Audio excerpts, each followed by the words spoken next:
सूर्याय नमः। ॐ नमो भास्कराय नमः।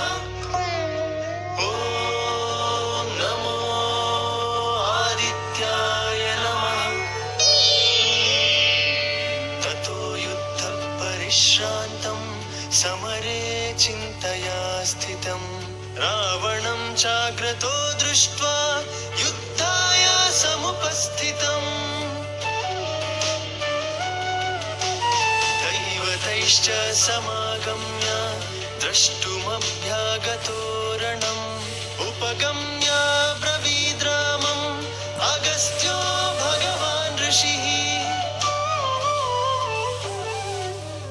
राम राम महाबाहो शृणु गुह्यं सनातनम् येन सर्वा नरीन् वत्सा समरे विजयिष्यसि। आदित्यहृदयं पुण्यं सर्वशत्रुविनाशनम् जयावहं जपे नित्यम् अक्षयं परमं शिवम्। सर्वमङ्गलमाङ्गल्यं सर्वपापप्रणाशनं चिन्ताशोकप्रशमनम् आयुर्वर्धनमुत्तमम्। रश्मिमन्तं समुद्यन्तं देवासुरनमस्कृतं पूजयस्व विवस्वन्तं भास्करं भुवनेश्वरम्।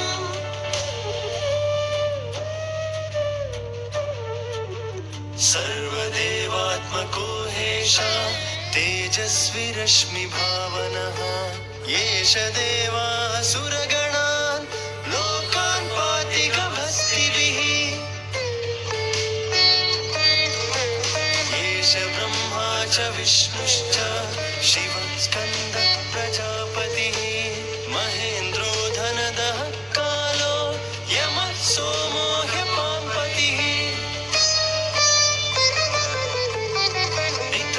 वसवः साध्या अश्विनौ मरुतो मनुः वायुर्वह्नि प्रजाप्राण ऋतुकर्ता प्रभाकरः। आदित्य सविता सूर्या खगपूषा गभस्तिमान् सुवर्णसदृशो भानुः हिरण्यरेता दिवाकरः।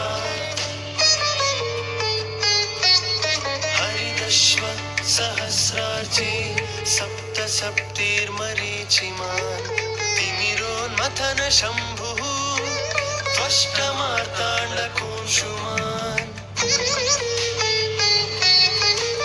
हिरण्यगर्भः शिशिरः तपनो भास्करो रविः अग्निगर्भोदिते पुत्र शङ्खः शिशिरनाशनः।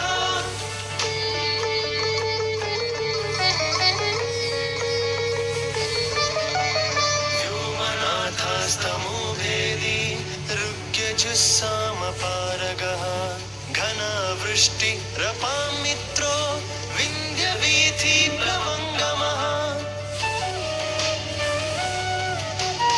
आतपी मण्डली मृत्यु पिङ्गळ सर्वतापनः कविर्विश्वो महातेजा रक्तः सर्वभवोद्भवः। नक्षत्रग्रहताराणाम् अधिपो विश्वभावनः तेजसामपि तेजस्वी द्वादशात्मन्नमोऽस्तु ते। नमः पूर्वाय गिरये पश्चिमायद्रये नमः ज्योतिर्गणानां पतये दिनाधिपतये नमः। जयाय जयभद्राय हर्यश्वाय नमो नमः। नमो नमः सहस्रांशो आदित्याय नमो नमः। नमः उग्राय वीराय सारङ्गाय नमो नमः।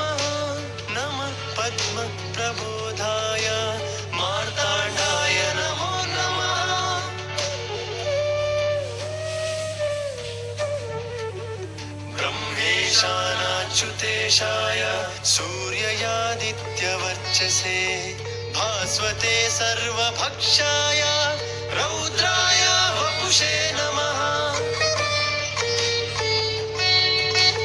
तमोघ्नाय हिमघ्नाय शत्रुघ्नाय मितात्मने कृतघ्नाय देवाय ज्योतिषां पतये नमः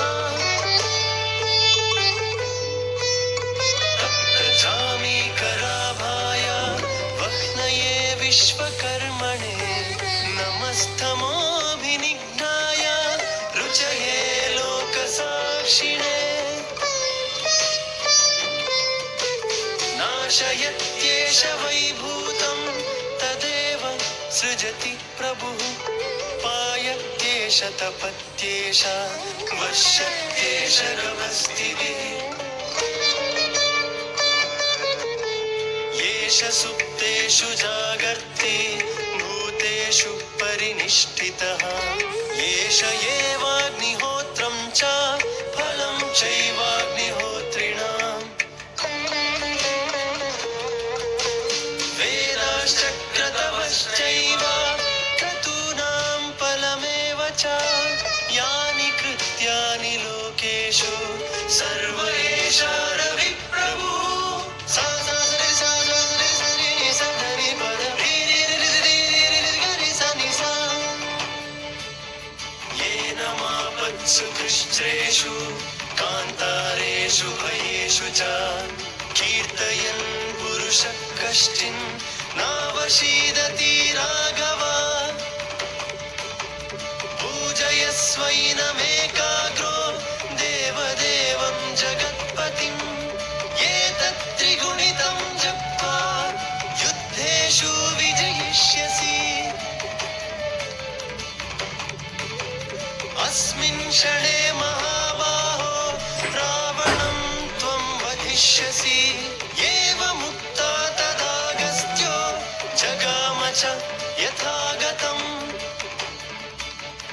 एतत् श्रुत्वा महातेजा नष्टशोको भवत्तदा धारयामास सुप्रीतो राघवः प्रयतात्मवान् आदित्यं प्रेक्ष्य जप्त्वा तु परं हर्षमवाप्तवान् त्रिराजम्यः शुचिर्भूत्वा धनुरादाय वीर्यवान्